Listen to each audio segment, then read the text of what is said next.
કોંગ્રેસની અંદર મહિલા કોર્પોરેટર દ્વારા બે વિપક્ષ નેતાઓ સામે તાંત્રિક વિધિ કરાવવામાં આવી હોવાનું ઓડિયો વાયરલ થતા જ ગુજરાત પ્રદેશ કોંગ્રેસ હરકતમાં આવી છે અને મહિલા કોર્પોરેટર વિરુદ્ધ હાલ તપાસના આદેશ અપાયા છે। આ સાથે જ મહિલા કોર્પોરેટર સામેના આક્ષેપ સાચા સાબિત થાય તો તેમને સસ્પેન્ડ કરવામાં આવશે।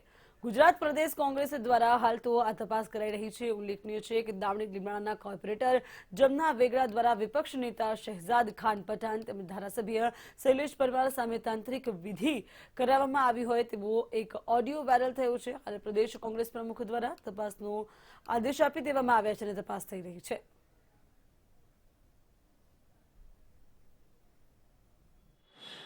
વધુ એક વખત કોંગ્રેસ વિવાદમાં આવ્યો છે। પક્ષના નેતા બન્યા પહેલા પણ કોંગ્રેસ વિવાદમાં હતી, પક્ષના નેતા બન્યા બાદ પણ કોંગ્રેસ વિવાદમાં છે। જે રીતે દાણી લીમડાના કોર્પોરેટર શહેજાદ પઠાણ વિપક્ષના નેતા બન્યા ત્યારબાદ તેમના જ સહકર્મી જે કોર્પોરેટર હતા તેમના દ્વારા તેમના ઉપર કાલા જાદુ કરવાનો જે આરોપ લાગ્યો છે, જે ઓડિયો વાયરલ થયો છે, સમગ્ર બાબત પૂછીશું શહેજાદ પઠાણને। જે રીતે આ ઓડિયો વાયરલ થયો છે, આજે કોંગ્રેસની અંદર જો વાત કરવામાં આવે તો આ ઓડિયો અને સામે કાલા જાદુની વાત શું કહેશો? मैडम कल रात को 8 बजे मुझे मेरे व्हाट्सएप पे 2 ऑडियो आए थे।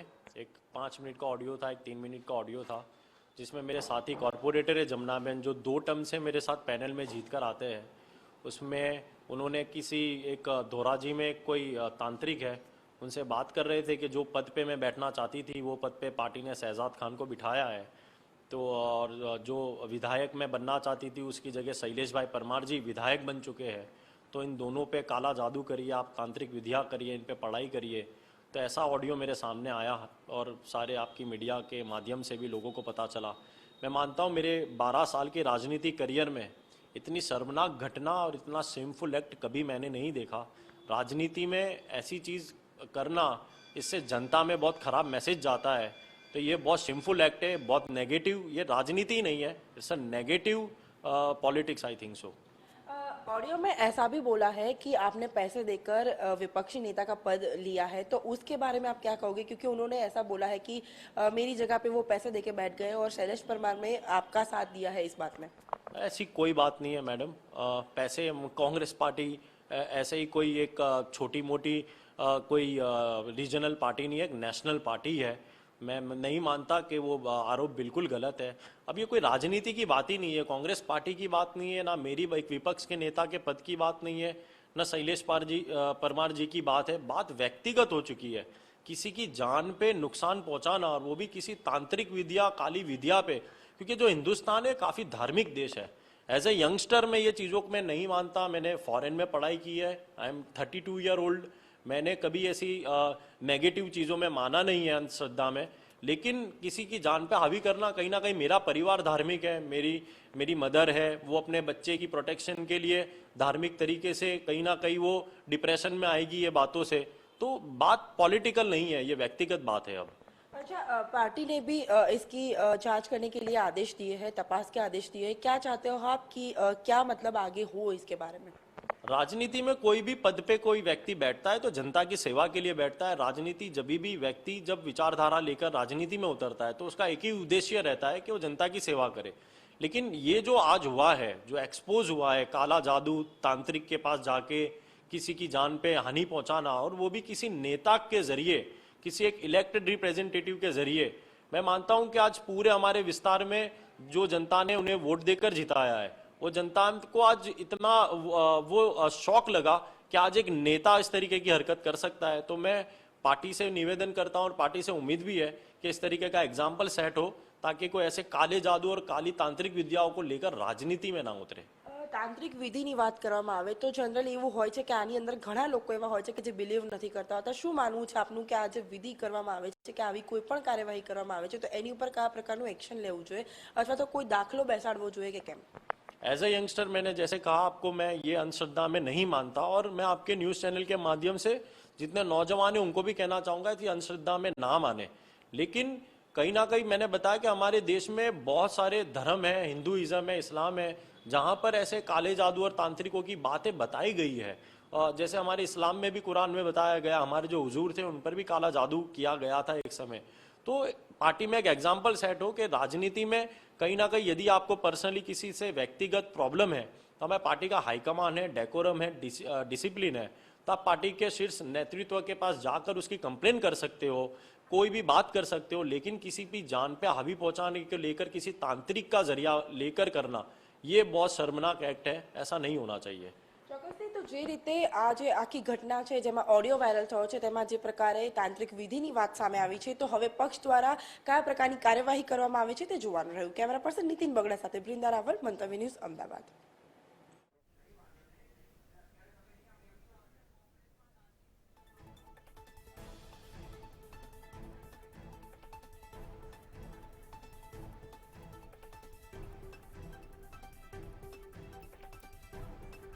તો હાલ કોંગ્રેસમાં જે રીતે કહી શકાય કે તાંત્રિક વિધિ કરવામાં આવી છે, જો કે કોર્પોરેટર જન્માબેનનું કહેવું છે કે આ ઓડિયો ક્લિપ મારી નથી। કોંગ્રેસમાં તાંત્રિક વિધિનો મામલો અને આ જ મુદ્દે જમનાબેન વેગડા કે તેમને નિવેદન આપતા કહ્યું છે કે આ ઓડિયો ક્લિપ મારી નથી, વાયરલ થયેલી ઓડિયો ક્લિપ મારી નથી તેવું તેમનું કહેવું છે। ઉલ્લેખનીય છે કે આ ઓડિયો ક્લિપ વાયરલ થયા બાદ જે રીતે તર્ક વિતર્ક શરૂ થયા છે અને નિવેદનબાજીઓ પણ શરૂ થઈ ચૂકી છે।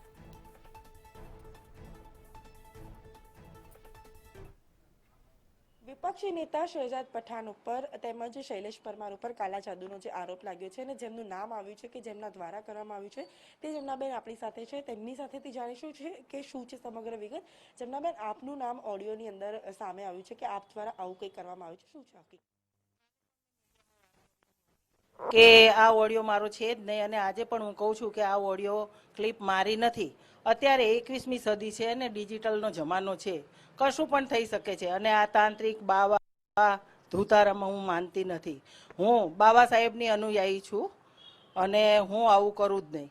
અચ્છા, આપના દ્વારા જે કોઈ આવા કોઈ લોકોનો સંપર્ક કરવામાં આવ્યો છે? હું આવી કોઈ જગ્યાએ ગઈ જ નથી, હું આવી કોઈ જગ્યાએ ગઈ જ નથી, પૂર્વે પણ નથી ગઈ, જતી બી નથી ને જવાની પણ નથી, કારણ કે હું ડૉક્ટર બાબા સાહેબની અનુયાયી છું।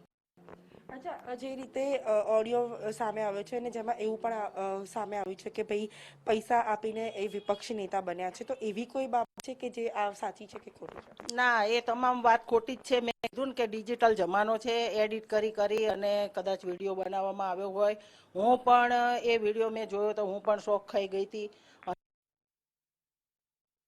અને હું ખૂબ જ મને પણ તકલીફ થઈ હતી કે આવું કોણે કર્યું, આ તો કોઈ હિત શત્રુ હશે। કોંગ્રેસ પાર્ટીમાં હું સક્રિય કાર્યકર છું, 2 વખત ઇલેક્શન લડી છું, જીતી છું અને સૌથી વધુ વોટથી જીતી છું, તો કોઈ હિત શત્રુનું આ કોઈ કાવતરું હોય એવું લાગે છે। ખાસ તો જો વાત કરીએ જમનાબેન, તો જે રીતે આપ શહેજાદભાઈ માનો છો, એમને રાખડી પણ બાંધો છો અને આવી કોઈ ઘટના તો આપ કોઈ ફરિયાદ કરશો કે જેના દ્વારા આવું કોઈ કામ કરવામાં આવ્યું હોય તો આપના તરફથી શું પ્રતિક્રિયા કે શું સ્ટેપ લેવામાં આવશે? હું મારી પાર્ટીને વાત કરીશ, પાર્ટી મારો પરિવાર છે, પાર્ટીને પણ હું મળીશ, વાત કરીશ અને મને જે પ્રમાણે સૂચના કરશે એ પ્રમાણે હું આગળ કામ કરીશ। અચ્છા, ખાસ તો જે રીતે આજે ઓડિયો ક્લિપ સામે આવી છે અને એની અંદર એ પણ જણાવવામાં આવ્યું છે કે તમે તમારા નામથી અથવા તો તમારા ફોનથી વાત થઈ છે કે જેમાં એવું જણાવ્યું છે કે મારે વિપક્ષી નેતા બનવું હતું અને સ્વાભાવિક છે કે કોઈ પણ વ્યક્તિને સત્તા માટેનું હોય, પરંતુ આ જે ઘટના છે આખી એમાં આવું સામે આવ્યું છે, તો એ વાતને આપ કેટલું તથ્ય માનો છો? ના ના, એવી તો કોઈ વાત જ નથી અને જે પણ રાજકારણમાં આવે છે એ આગળ વધવાનું તો ઈચ્છે જ છે, પણ મેં આ વિડીયો ઓડિયો ક્લિપ કીધી ને એ મારી નથી, આ એડિટ કરી અને વાત કરેલી છે। મેં કાલ પણ મીડિયામાં કીધું હતું કે જો જોવા જઈએ તો 5 વર્ષ બદરુદ્દીન સાહેબ રહ્યા હતા વિરોધ પક્ષના નેતા, 5 વર્ષ દિનેશ શર્મા સાહેબ રહ્યા હતા, 2.5 વર્ષ હિંમતસિંહ સાહેબ રહ્યા હતા અને 2.5 વર્ષ બક્ષી સાહેબ રહ્યા હતા, એટલે લગભગ બધા વર્ગના લોકો રહ્યા હતા અને હવે અનુસૂચિત જાતિનો વારો હતો। એવું હતું કે હવે અનુસૂચિત જાતિમાંથી જ મૂકશે એવી વાત હતી અને એવું અનુસૂચિત જાતિમાંથી મૂકવામાં આવે તો પ્રબળ દાવેદાર છું। ચોક્કસથી, તો જે રીતે પ્રબળ દાવેદારી માટે તેમને નામ નોંધાવ્યું હતું પરંતુ ગમ્ય કારણોસર તેમનું નામ ન આવતા શહેજાદ પઠાણનું નામ આવ્યું હતું, પરંતુ આજે કથિત ઓડિયો ક્લિપ છે તેમના માટે તેમનું કહેવું છે કે આવી કોઈ પણ વાતચીત અને આવી કોઈ પણ કામગીરી તેમના દ્વારા કરવામાં નથી આવી। કેમેરા પર્સન નીતિન બગડા સાથે બ્રિંદા રાવલ, મંતવ્ય ન્યૂઝ, અમદાવાદ। તો જે રીતે આપે મંતવ્ય ન્યૂઝ પર સાંભળ્યું જમનાબેન વેગડા કે જેમની સાથે મંતવ્ય ન્યૂઝે ખાસ વાતચીત કરી, આ અગાઉ વિરોધ પક્ષના નેતા જે રીતે કહેશું કે અમદાવાદ શહેરની અંદર તેમની પણ વાત સાંભળવામાં આવી અને કોંગ્રેસમાં તાંત્રિક વિધિનો જે મામલો છે જેને લઈને હાલ ગુજરાતભરની અંદર ચર્ચા થઈ રહી છે. જો કે જમનાબેન વેગડાનું સ્પષ્ટ કહેવું છે કે આ ઓડિયો મારો છે જ નહીં અને એડિટ કરવામાં આવેલું છે. હું બાબા સાહેબ આંબેડકરની અનુયાયી છું અને હું આ પ્રકારનું કૃત્ય કરી જ ન શકું.